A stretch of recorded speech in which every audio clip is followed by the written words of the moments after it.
devil is a liar. Think bigger. Anybody that knows anything about pizza knows that the proper way to fold a pizza is by folding it in half, like so. Because otherwise, if you don't, it tends to like fall off, flop over. And if you have lots of toppings, it might fall off. That's no good. But what's so special about folding in half a piece of pizza that makes it not flop over? Like, why is that so much more better? Turns out we can explain this with the help of a theorem from Gauss. So the result from Gauss that we'll need is called the Theorema Egregium, which is Latin for remarkable theorem. Now Gauss didn't call it remarkable because it explains pizza mechanics, but that's what we're here to talk about today. So, what his theorem says is, say given some object, and you perform an isometry on this object, then the Gaussian curvature of the object remains the same. So we have to talk about a few things like isometry and Gaussian curvature. Let's start with curvature. So, given some object, and we're interested only in the Gaussian curvature at a point, say, I don't know, right here at the tip of the banana, because that's easy to see. So, what you do is we would cut this banana, this object, at all sorts of different angles at that point, and we would look at the different two-dimensional cross-sections. So now on these cross-sections, it would just be some kind of like blob or whatever. And we can take the object to be hollow because it doesn't really matter what's on the inside. All we care about is this outside.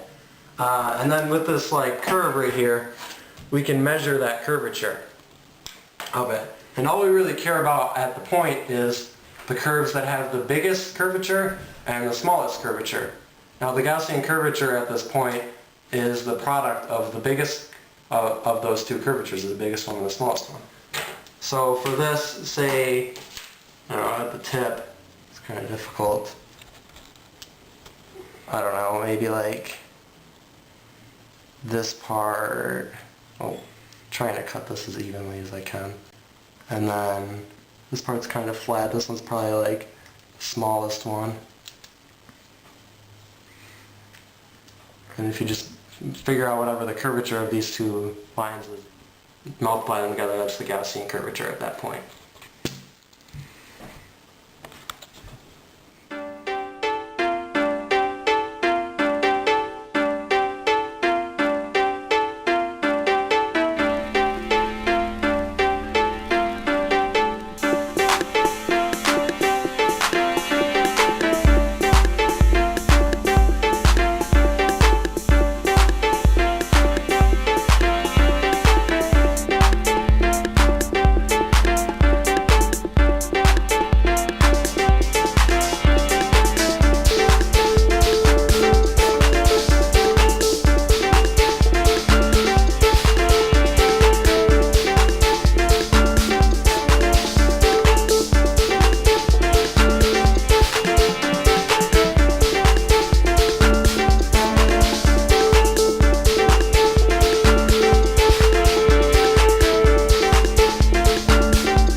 So now what's so special about folding in half? Well, that's an isometry, and here, let me illustrate this. So pretend that we had a bug on this piece of paper right now, and the bug can't fly. It's like an ant. We have a bug on the paper, and the bug wants to go from here to here. He's just going to go in a straight line. Alright, now the bug travels and that's some distance. Now if we fold the paper a little, like about that much, like about how much you would fold a piece of pizza. Now if the bug were to walk across, that's still the same distance to the bug. It doesn't notice any difference.